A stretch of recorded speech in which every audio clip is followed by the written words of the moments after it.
इस तस्वीर में जो ये शख्स आपको दिख रहे हैं, इनका नाम यशपाल बेनाम जी है। ये पौड़ी नगर पालिका के अध्यक्ष हैं उत्तराखंड में और बीजेपी के नेता हैं। लेकिन ये चर्चा में इसलिए है क्योंकि इन्होंने अपनी बेटी की शादी जो है वो एक मुस्लिम शख्स से तय कर दी थी। इनकी बेटी का नाम मोनिका है और जिस शख्स से इन्होंने शादी तय की थी उसका नाम मोनिस है। और मोनिस जो है वो अमेठी के रहने वाले हैं, ये जो हैं ये उत्तराखंड पौड़ी के रहने वाले हैं। और इन दोनों की शादी जो है वो परिवार की रजामंदी से तय हो गई थी। इसके कार्ड छप गए थे, लेकिन उसके बाद जो ये कार्ड है ये सोशल मीडिया पर आ गया और उसके बाद तो मानो हंगामा खड़ा हो गया। अब ये हंगामा इसलिए भी ज्यादा बड़ा हो गया क्योंकि मौजूदा दौर जो है वो दौर चल रहा है जहां पर बीजेपी ये कोशिश कर रही है कि द केरला स्टोरी को बताए कि ये समाज का एक ऐसा सच है जिसे लोग स्वीकार नहीं करते हैं। बीजेपी जहां जहां सरकार में है वहां वहां इस फिल्म को टैक्स फ्री कर रही है। कई बड़े नेता, यहां तक कि प्रधानमंत्री इस फिल्म के बारे में सार्वजनिक मंचों से बोल चुके हैं। लेकिन ऐसे में उत्तराखंड बीजेपी के एक नेता का अपनी बेटी को एक मुस्लिम शख्स के घर में शादी करवाना, वो भी वो व्यक्ति जो एक पद पर है, नगर पालिका अध्यक्ष है, ये विश्व हिंदू परिषद और वहां के स्थानीय संगठनों को रास नहीं आया और उसके बाद बड़े पैमाने पर हंगामा खड़ा हो गया। जबरदस्त हंगामा हुआ।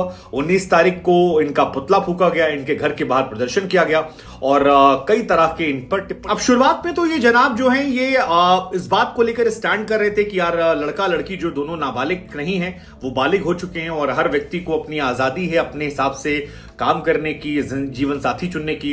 इन्होंने ये भी कहा कि मैं लड़के से 2-4 बार मिला हूं, उनका परिवार मेरे घर आया है और मुझे लड़के में कोई बुराई नहीं लगी। बाकी जो लोग कहते हैं उनकी मानसिकता है, उनकी मानसिकता पर मैं क्यों टिप्पणी करूं। हर आदमी की अपनी सोच है, मैं बहुत कंफर्टेबल हूं, मेरी बेटी है, मैं शादी कराऊंगा। ये सारी बातें इन्होंने शुरुआत में सोशल मीडिया में और कई अलग जगहों पर कही थी। लेकिन इसके बाद अब जो खबर आई है वो थोड़ी हैरान करने वाली है और खबर यह है कि अब इन्होंने इस शादी को कैंसिल कर दिया है। इनकी तरफ से एक स्टेटमेंट आया है कि 26, 27, 28 तारीख को जो हमारा शादी का कार्यक्रम होने वाला था उसे हम रद्द कर रहे हैं। अब ये फिलहाल के लिए रद्द कर रहे हैं या हमेशा के लिए रद्द कर रहे हैं, इस बारे में इन्होंने स्पष्टीकरण नहीं दिया। लेकिन इन्होंने बताया कि बेटी की खुशी के लिए मैं मुसलमान लड़के से शादी करने को तैयार हो गया था, लेकिन जिस तरह से माहौल बना है, जिस तरह से हमारे स्थानीय संगठनों ने मेरा विरोध किया है और क्योंकि मैं एक जनप्रतिनिधि हूं लिहाजा मैंने और उधर मोनिस की फैमिली ने मिलकर यह तय किया है कि अब हम फिलहाल इस शादी को नहीं कराएंगे क्योंकि पुलिस प्रशासन की मौजूदगी में शादी करवा भी देंगे तो वो शादी अच्छी बात नहीं होगी। उस तरह से हम माहौल नहीं चाहते, तो फिलहाल इस शादी को हम पोस्टपोन कर रहे हैं या रद्द कर रहे हैं, इन्होंने स्पष्ट नहीं कहा। लेकिन कहा यह तारीख, दरअसल पौड़ी में जो विश्व हिंदू परिषद के जिला कार्यकारी अध्यक्ष दीपक गौड़, उन्होंने इसको लेकर काफी प्रदर्शन किया और कहा कि या तो यशपाल बेनाम साहब की जो सुपुत्री हैं जो शादी कर रही है मोनिका जी, वो हिंदू धर्म को छोड़ दे, इस्लाम धर्म कबूल कर ले। दूसरा आया कि या तो जो मोनिस भाई साहब हैं अमेठी के रहने वाले वो इस्लाम छोड़ के हिंदू में आ जाएं क्योंकि इस तरह की शादी जो है उनकी नजर में उन्होंने कहा सही नहीं है। और विश्व हिंदू परिषद का विरोध करना, बीजेपी में अंदर खारे विरोध होना, कई सारे सवाल उठना, इन तमाम सवालों के बीच में नेताजी का ये कहना कि मैं जनप्रतिनिधि हूं, मुझे जनता की भावनाओं का सम्मान करना चाहिए, माहौल अनुकूल नहीं है इसका सम्मान करना चाहिए, इसलिए हम 26, 27, 28 को जो कार्यक्रम है उसे रद्द कर रहे हैं। अब यहां मेरे मन में 2-3 सवाल छोटे छोटे आ गए कि पहला सवाल, अगर ये लव मैरिज थी और पिताजी की सहमति थी, पिताजी जान गए कि सहमत हो रहे हैं, तो उन्हें ये फैसला क्या लोक समाज के दबाव में कैंसिल कर दिया? अगर ये किया तो क्या ये सही है बेटी के साथ? दूसरा, क्या इन्हें अंदाजा नहीं था कि अभी माहौल क्या है, जिस पार्टी में ये हैं उसकी आइडियोलॉजी क्या है, इस तरह का विरोध सामना करना पड़ सकता है? तीसरा, लोगों का ये दबाव बनाना क्या सही है? चौथा, क्या इन्हें बाद में रियलाइज कराया कि ऐसा भी होता है?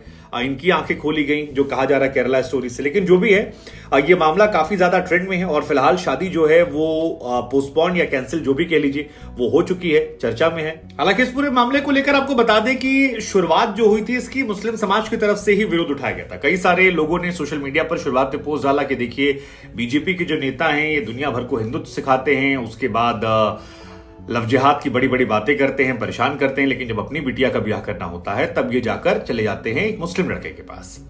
और ऐसे बहुत सारे पोस्ट आए थे जो सोशल मीडिया पर चर्चा में थे कि ये देखिए, एक तरफ बीजेपी यहां पर टैक्स फ्री कर रही है, केरला स्टोरी को लव जिहाद की बात कर रही है, कह रही है 32,000 प्रोपेगेंडा है, और इधर ही हो रहा है। इसके बाद ये मामला सोशल मीडिया पर उठ गया। फिर जो हिंदू संगठन थे, बजरंग दल और विश्व हिंदू परिषद, इनकी तरफ से लगातार विरोध हुआ। 19 तारीख को इनका पुतला दहन भी हुआ था। जिस पॉलिटिकल पार्टी बीजेपी में ये नगर पालिका अध्यक्ष हैं, वहां पर भी इनका अंदर खाने बड़ा विरोध हुआ, और विरोध का आलम यह था कि काफी ज्यादा तनाव होने लगा, जिसके बाद इन जनाब की तरफ से कहा गया कि म्यूचुअली, यानी दोनों परिवार आपसी रजामंदी से इस शादी को फिलहाल के लिए कैंसिल कर रहे हैं। अब मेरी समझ में कई सारे सवाल लगातार आ रहे हैं कि ये क्या केरला स्टोरी का इंपैक्ट है? क्या गलत था? शुरुआत में शादी तय करना गलत था? उस लड़की का इश्क में पढ़ना गलत था? या इश्क में पढ़ के शादी तय हो गई थी तो लोगों का विरोध करना गलत था? या अब जो हो रहा है ये गलत है? या अब जो हो रहा है ये सही है? हमें लगा आप बड़े बुद्धिजीवी लोग हैं, आपके ऊपर डालकर हम ये सवाल पूछ लेते हैं कि ये जो शादी वाली बात है ये कितनी सही, और इस पूरी घटना पर आपकी सोच क्या है?